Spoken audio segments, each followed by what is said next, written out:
Welcome to the Equity Team Podcast, where we provide Sedona, Arizona real estate insight to help you thrive during your next real estate transaction. Welcome back, investors. I'm Chad McMahon. This is Martin de Bocai. We are short-term rental and investment specialized real estate agents in the Sedona area. Welcome, Martin. Hello, nice to see you, Chad. Yeah, and we're going to be dialing in on what occupancy rates are we seeing in this area? How does it compare to outside of our sphere in this area? How does it compare to national averages? What are we seeing with our clients? We work with a lot of short-term rental clients, and we do a lot of short-term rental transactions, anywhere from 300,000 to multi-millions, and a lot of Sedona and a lot of Cottonwoods. So this is going to be kind of a fast-paced discussion about exactly what we're seeing and what are our clients, what are they saying, what's the feedback, what's their experience, all of that good stuff. So what I'd love to do is just start with some data that I found. And basically what it is it's Airbnb occupancy, national occupancy data. It's also, since we are in Arizona, we're going to be focused on Arizona. We're not going to focus out of the state. So the national average for occupancy rate right now is 58%. Now, it was quite a bit worse last year. Last year it was about 10% lower than that, which is crazy. I can't imagine even being at 58%, let alone 48%. Yeah. But right now, approximately national average for that occupancy rate is 58%. And Airbnb considers 68% right now to be good. It's not much of a moneymaker in my book, but they consider 68% to be good. Now, Phoenix, the average occupancy rate right now is 67%. So that would fall right around what they would consider to be good. Yeah. And that's actually better than I thought it would be for an average, because I hear a lot of moaning and groaning from investors that are buying in the Phoenix area. It's so saturated, that they're just not happy with the performance. Now, I found this really interesting. Sedona, the average is 74%. So it's actually a little higher than I expected in terms of just the average. And of course, You're going to have, as everyone out there knows, averages, you got your above and belows. So the belows are going to be typically buyers that are buying directly through listing agents, or they're doing for sale by owner, or they're using real estate agents that are not specialized in short-term rentals or investment, or both. It's good to have a team around you, not just, your property manager or, your handyman or, whoever is going to take care of the communication and the cleaning. But it's also, if you're entering a market in which you don't live and that you don't know much, it's good to be working with experts in the market that own short-term rental themselves and know what works and what doesn't. And, working with an agent that's specialized in short-term rental to buy the right property can make or break the deal. And for a buyer, it's not like you're not paying that buyer broker commission anyway. So as a buyer, it doesn't really make a difference to you financially from the moment of your transaction, whether or not you're using an agent that actually knows what they're talking about. But in the long run, it's going to make a huge difference. So I think everyone who really wants to become an investor or is already an investor and is trying to expand in a new market has to seek out the ones that are knowledgeable in that market to make sure that at the time of their purchase, they're the most educated that they can about their product that they're trying to bring on the market. Yeah, agreed. And Martin, you and I are both investors. We both own real estate, and we both work with investors, primarily 99% of, who we work with, they're investors. And from my experience, investors tend to be, for the most part, really thoughtful, really intelligent, ambitious people. And they're just trying to find a way to not only do the right thing and make money at the same time and hopefully have fun in the process. And It's amazing how common it is when you and I, when we're talking with investors and maybe they're not experienced with short-term rentals and what they think a good property will be, a lot of times it doesn't line up with what the best properties really are, in terms of which ones are going to give those best returns. And that kind of piggybacks on what you were saying before. Yeah. Yeah, you definitely have the properties, that would be amazing primary residences, right? And then you have the properties that would be amazing short-term rentals. And more often than not, these are not the same properties. Yeah. A lot of the properties that are great for short-term rentals, they may not be ideal for living there full-time. And a lot of the properties that are perfect for living there full-time, they may not do well as a short-term rental. So there's a real difference between what you're targeting in the market, and that's where an expert comes in and is able to weigh in on the options. I have a lot of local Sedona and Cottonwood and even Flagstaff, sometimes Phoenix, real estate agents, even seasoned ones that are really, really good at what they do. And they call me because they know I do a lot of short-term rentals. Maybe they were watching one of these recordings, or, they heard about me from another client, or they see me selling a property, or, I'm part of purchasing a bunch of properties that they're selling, or whatever it may be. And they reach out and they're like, so, Chad, what are you and what's your team? What are you guys getting for occupancy rates for short-term rentals? And they're usually surprised to hear that it's quite a bit higher, than the averages. Obviously higher than the national average. I mean, that you can't hardly make money with that. But even the local average is 74%, which isn't bad. 74% is not bad. But we're typically seeing an average that's above 80%. We're seeing something around 83 to 86% on our local averages for occupancy rates, for, of course, our clients that follow our advice and get the leveraged remodels if they're needed. Furnish, adding maybe a few features if they're not in there, like a hot tub and a game room, things like that. Maybe give it a paint job if it's looking kind of deflated and, a little bit sad, or whatever it may be, or a little bit, colored gravel in the landscaping, or whatever it is that we advise. And if they're following that advice, and of course we always stick with whatever budget works for them, then they're seeing really high occupancy rates. So what's your feeling, Martin, as far as, aside from what we've already said, what kind of differentiates these clients, these short-term rental owners, from having this higher level of success? Let's take us out of it for a second. Yeah. So what do you see? What's really interesting, and this is something that I love working on, is the actual listing for your short-term rental, right? So it's going to be your photographs, it's going to be the storytelling, it's going to be the list of amenities that you have. So just like any product launch in any area that you were in, any industry that you would launch, you have to know your audience and you have to cater to that audience. And for example, this is a prime example of a couple of my clients' experiences, and literally just everything just unfolded in the past few months, where I had made my recommendations about what they should have done, and they went with what they thought they should do, and they didn't do necessarily so well. They did okay, but not so well.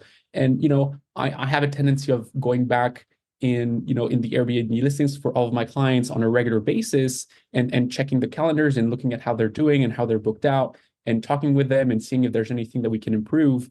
And a couple of my clients, I noticed their photos were good, but they were not excellent. Yeah. And I said, you know what? Let me book my favorite photographer and send it over. I'll do this for you, and we'll have a fresh new set of pictures. Well, guess what? Once they updated their photos with excellent photos, now all of a sudden I'm seeing their calendar booked. In the same month that the previous year they weren't booked.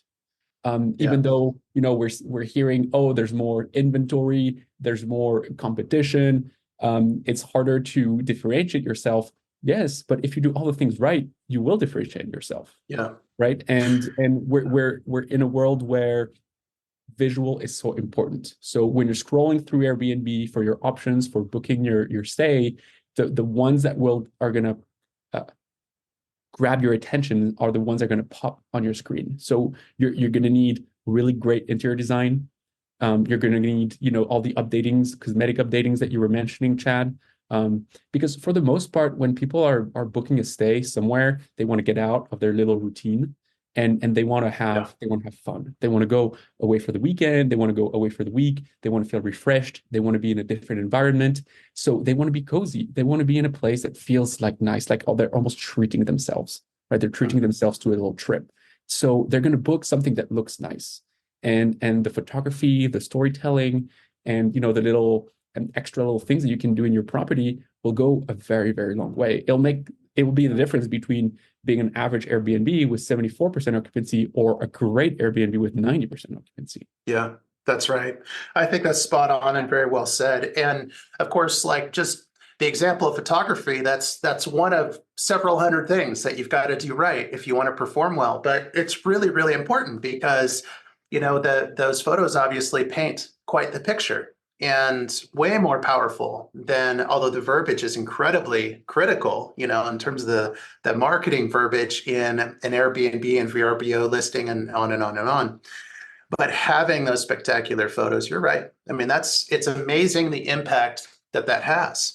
And something that I don't see, that often in a lot of these short-term rental, notice I don't call them Airbnb listings, that drives me crazy, but short-term rental listings is having twilight photos, is having aerial drone photos, potentially. And I know that you recommended this for one of your clients, and this really dialed it in, and you were just talking about it, but it wasn't quite this specific, having starry night photos, even sometimes that's the way to go. So it depends on the property. If you have a home that will photograph well with a certain style, then you need to do it. And those twilight photos, they're so critical. It's amazing how often that's skipped. And usually those are going to be your best default photos for something, whether you're renting something or whether you're selling it. Yeah. And certainly when we sell properties, I mean, our listings really, really pop because we bring in the best photographers, and they cost more, but they're worth it. We pay extra for all of these other styles of photography.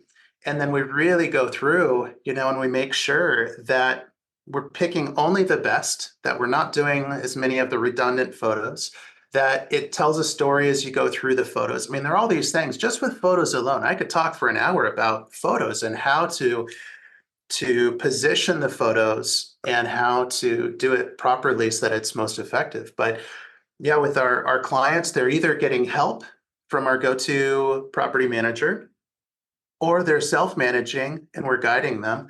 But no matter what, we're guiding them. We're helping them with all these things. And I think my best advice for someone that's self-managing for the first time, because there are a lot of people that are thinking to themselves, gosh, why can't I just self-manage?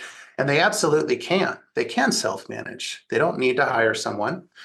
And we can give some guidance, to those people that want to self-manage. We can give them great cleaners. We have these, we have a short list of really, really good resources, really good cleaners, really amazing local contractors. Finally, it's very, very challenging to find really, really fair, reliable, general contractors that do remodel, that do a great job. And we try them ourselves. And we actually hire them ourselves to vet them first to make sure that they're actually reliable. Yeah, we vet them on our own properties first, and then we give them to the clients. I'm glad you said that. That's a really good point. And so, and then of course, real estate attorneys and photographers and on and on and on and on. So we've got these great people that we really depend upon, and our clients really depend upon. So we can help put all the pieces together for those that want to self-manage. And if you want to hire a property manager, well, then of course it's even easier. A lot of people, the most common question I get is, what does it cost to have a short-term rental property manager? If you go with the major companies, it costs more, typically 25, 30% of your gross monthly. Our local expert, who is so good, she charges less. So typically she charges around 20%. And the performance that I see time and time again is way above and beyond. Significantly better. Really high occupancy rates, higher average. I mean, the ADR, the average daily rate, is higher. So our clients just make a ton more money. Yeah. But yeah, for self-managing, of course, we'll just really nurture and massage and support and, help those clients kick butt Yeah. as well. One thing I'd like to add to that is there's nothing wrong with self-managing. In our experience, we found that generally speaking, your property will do better if it's managed by an expert at what they do, right? It's their full-time job to manage short-term rental properties in this very specific niche market of Sedona. So because that's what they do as a full-time job, they're solely entirely focused to making sure their systems run. They're constantly trying what works, what doesn't, and they try this on 20 or 30 different properties at the same time. So their capacity for generating data is so much better than just you doing it by yourself on this one property. But the other thing I wanted to say is, more often than not, because you're making more money as a property manager, you will make almost all your money back. A lot of your money back, if not all of your money back, from this 20% or 25% that they're going to charge, because they're doing a better job. So it's almost a wash to have a property manager taking care of your property, but at the same time, you're also not spending your own time into making sure that everything's running right? And that has a cost, right? Whether you're a full-time job, working as a W-2 employee, and then you also have, a separate screen to manage your property, or, you have the notifications on your phone all the time and you're distracted at work, or you're only, trying to improve it at night after you're done with work. That's going to take up a lot of your time in your primary industry. And so, you have to weigh in, okay, if I do this myself and I save this 20-25%, how much is it actually going to cost me in terms of time? Time equals money. So, potentially I could manage myself. I choose not to. I'm a great realtor. I love my job as a realtor, and I want to focus my time to my clients as a realtor. I have my properties, they do well, and they're managed by my property manager. So I don't have to deal with it. And I know that they're doing a good job. And I know that I probably will not do something just as good. And even if that ends up costing me 5 or 10% a month, I also have all that time back that I can put into my own business. So, just focusing on what you do best, I guess it really is the key. And that's just business 101. Yeah, I'm right there with you. It's hard sometimes.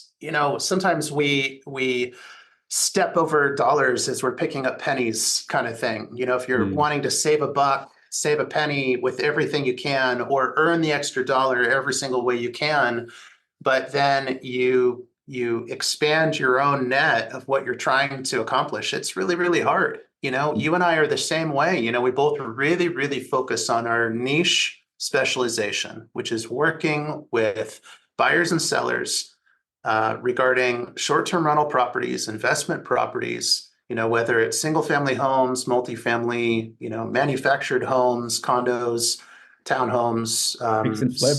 Yeah, fixed and flip.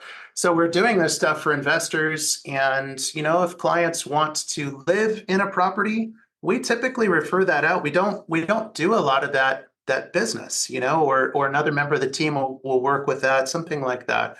But yeah, we really work with these investors, and I don't manage my own properties either. So, property manager, she takes care of that. The other thing I wanted to just add on to what you said is that a really good short-term rental property manager, they're not going to just sit on their computer and work, and they're not going to just go out to these properties and work. They're going to also be regularly going to short-term rental seminars. They're going to be constantly educating themselves, reading, audiobooks, whatever. They're going to be constantly researching online, but they're going to be going to these events, learning from others, learning from cutting edge speakers that are spending hundreds of thousands of dollars per month, to research the data and really understand what's happening now, not what happened last year, not what's the old data, not what are projections based on trends.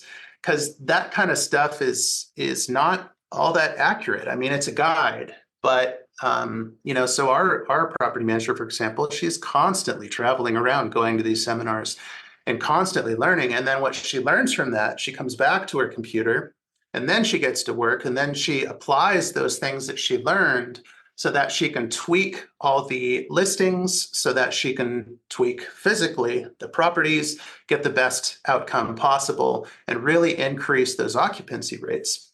And of course, we're constantly consulting with her and other sources as well, so that we're cutting edge too, so we can share some of that data. A lot of that is pretty secretive, but we can share a lot of that data that we do have with our clients that want to self-manage, to try and give them every advantage possible so that they can have high occupancy rates too. But yeah, there are obviously a lot of advantages of using an expert, a short-term rental property management expert, or at least consult with them. Mm-hmm. And that's another thing that I've opened up recently to a few clients is, if there are people that do want to self-manage, I arrange it so that they can consult with our person, and they can ask the tough questions and they can get real answers. And it's been really helping those clients to hit the ground running. And of course, we do other things on the transaction and property side to help them hit the ground running as well. So meaning, start renting as soon as humanly possible. Sometimes what we're seeing, of course, is properties that are totally ready to go. They're turnkey, and maybe they need either nothing, or they need a couple things that can be added while it's being rented, like a hot tub, for example. You can add that while it's being rented. So some of these properties are already short-term rentals while they're on the sale market, and then they close escrow, and there's already short-term rental income for the next 2 months. I just closed on 2 of them that had solid bookings for 2 months after close of escrow. And all of that booking money went straight to my clients after close. They're the buyers, and now they've got, 10,000 one month and, 15,000 the next month or whatever coming in on the income. It's incredible. Yeah. So it's a really cool thing. Turnkey business. Yeah, it's a quirky thing we do. It's really fun though. So Martin, one thing I'd love to just finish on, of course, we have lots and lots of these recordings where we talk about different features and what's working best for these short-term rentals, and what do you need, what do you not need, what's nice to have, all of those kind of things. What's your top 3 list? And then I'll give mine as well. But what's your top 3 list of things that here in this area, whether it's Sedona or Cottonwood, 2 really strong short-term rental markets, what would you say are 3 things that clients really should have? There's no such thing as what we have to have, but what do you say the 3 things that we should have in order to perform the best? Yeah, it's it's interesting to say that, because it's come to the point where it is now a necessity because everybody's doing it. and if you don't have it, it almost looks strange. Like, oh, why does this Airbnb doesn't have a hot tub? Hot tub is the number one thing you need, and it's cheap.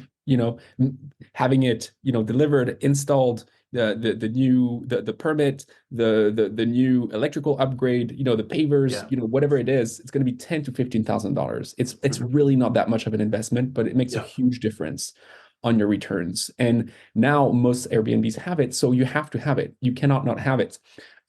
Your property will rent more because you have a hot tub, even if your guests don't use the hot tub, which is it's interesting. It's really interesting this way.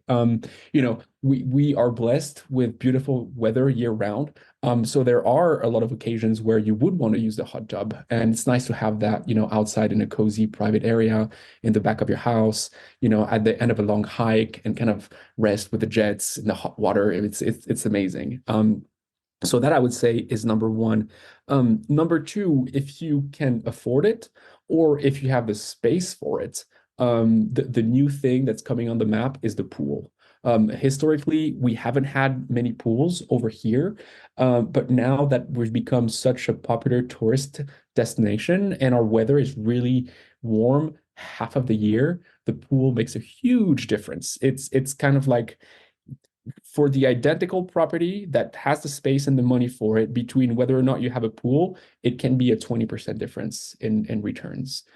So what we like to say with Chad is, generally, a pool is about $100,000 to put in, but you'll make that back in 1.5 to 2 years. So that's that's a 50 to 75% return on investment. So that's really, really incredible. And then, the third one, people really like having some activities on site. And, we're very quiet region. People come here to enjoy the outdoors. They come here to enjoy the trails. They come here for the health benefits. They come here, for the spiritual activities. But when they come home, it's nice to have some things to do at home. So what we do a lot is we don't convert the garage into a living space, but we make the garage cozier, and we have some games inside the garage. So they're not necessarily going to be outside and distracting the neighbors and the neighborhood, but they're going to be inside. They're going to be cozy. Maybe we have a game of pool. Maybe we have the foosball, a really nice like theater and couch to enjoy a movie. And that generally will make a difference between whether your property is booked just 2 or 3 nights because people are passing through, or your property is booked like a week at a time, right? Because if you have a family traveling and they're like, well, we really like Sedona and look at this house, these are all the things we can do in the house, plus all the things we can do in Sedona, let's just stay a week. Because now we're going to be busy all the time. So I would say these are the top 3 for me. Nice. Those are really good. And one thing I want to clarify before I give mine is that with the pool thing, you're right. And, in some cases you get back, even at $100,000 cost, you're getting back that just in the difference of having that or not having that in gross cash flow, in like a year and a half, 2 years, something like that. Of course, it depends on the property. So it's always going to be hugely beneficial because pools just rock and roll and they do so well. They're so photogenic. They market beautifully, and they really increase occupancy rate and ADR, which is a beautiful thing. Yeah. There are some cases where, let's say you start with a $300,000 property, and then you put in a $100,000 pool, and you're not going to get that back because the property doesn't support that. Warrant that. And maybe that's a better example, that you take a less expensive property, and maybe a swim spa instead, or maybe just a hot tub, in that case. But certainly in Sedona, with single family homes where everything is starting typically at about 700,000 or 800,000 and going up. I mean, there's some exceptions to that, but that's pretty much it. Sedona is a pretty safe bet, to put in the pools. They perform the best when you're starting more like 1.3, 1.5 million plus. Then those pools really, really kick butt. And that's where you really see the big boost to, that you're already, a lot of those properties, you're already at $800 or $1,000 a night. And then you add a pool and maybe it brings you up to 1,300, 1,500, 1,800 a night, depending upon the pool and in the whole bit. So I recently sold a property, and it was a short-term rental. It had great occupancy, and the sellers weren't selling for any other reason or for any reason that had anything to do with its performance. It was a different reason. But it had a beautiful pool in the back, had really nice tile around the pool. It almost felt like, it looked like a resort style pool. They spent a little bit more on it.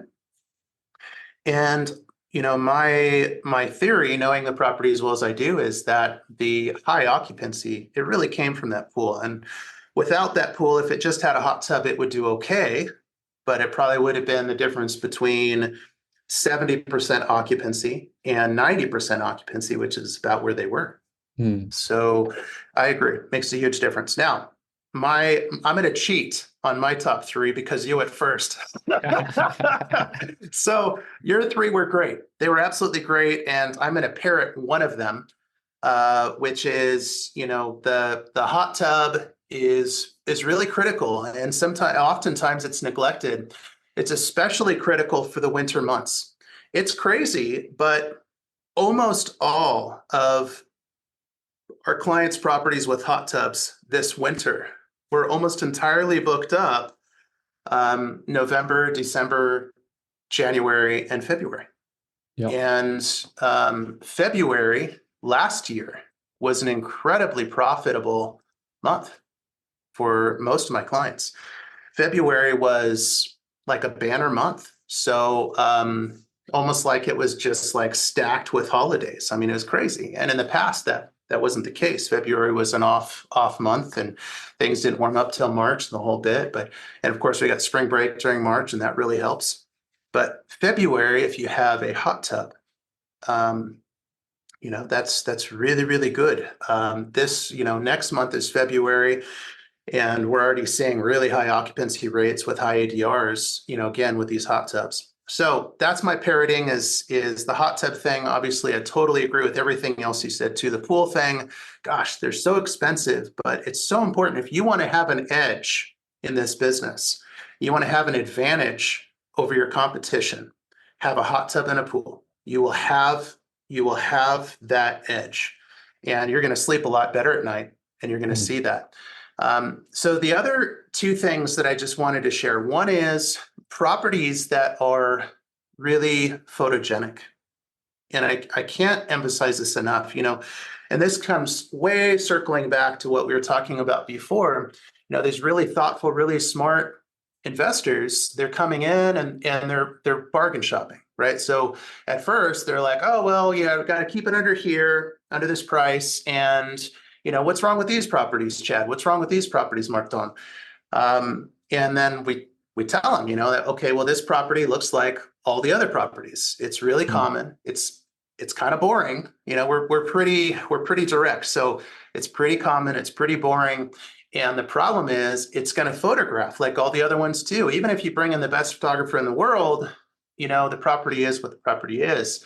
So you need something that has some features that kind of stand out, give it some good personality, not bad personality, but good personality, some character, something that has a beautiful look to it.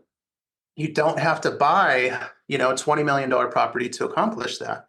So if it's in Cottonwood, you're probably going to be looking at about $600,000, $700,000, maybe $800,000 to find something that has a really nice look to it, that's going to photograph extremely well. And in Sedona, you're probably going to be looking at something that's 1.3 to 2 million. And if you can go above 2 million, awesome. Let us know, because there's some great opportunities above 2 million as well. Not many, but there's some that would have excellent ROIs. So that's something that's really, really critical. The other thing is the number of bedrooms. So, you can make good money with a 2-bedroom or a 3-bedroom, which is the most common. If it's done right, if it's the right property, if it's approached right, if it's marketed right, you could do well. But where you're going to have the best return, the best ROI is going to be where you start hitting 4, 5, 6 bedrooms, sometimes even more. There's a property that has 8 bedrooms in Sedona that I'm aware of, and it's crushing it. The returns are insane. And it's because they're not tiny little rooms, it's spacious rooms. It has lots of these bedrooms, and they've done a really great job with the property so that it feels like like you're coming full circle to what you were saying earlier, Martin, feels like a getaway, feels like a nice retreat. So it gives that experience. So yeah, number of bedrooms, it really does help. There aren't a lot of properties, but there are a lot of tricks that you and I know about, especially in the village of Oak Creek Canyon, Lower Red Rock Loop Road areas, some areas like that. There are certain tricks to being able to legally get permitted expansions of these homes on a budget, and where you can add bedrooms and it can look really nice. Mm-hmm. So we're doing that for a lot of our clients, and they're really getting great returns when we do that. Yeah. So is there anything else? The groups, people love traveling in group, especially in Sedona. There's girls out weekend, family weekend, different couples of friends weekend. We have so many seminars and conferences and concerts and spiritual events over here. These are events that attract people from the entire country and sometimes even the world. And whether you're traveling, if you're traveling a group of 10 together and you're able to rent one property for all 10 people, is going to make a huge cost saving on your travel budget. And that's where you get to capitalize as an investor offering a property for these groups that are very numerous. And if you have an attractive property with 4 or more bedrooms and you have 8, 10, 12 people that can stay in your house, they would rather rent one property than 2 or 3 properties. So huge difference. Yeah. Well, very good.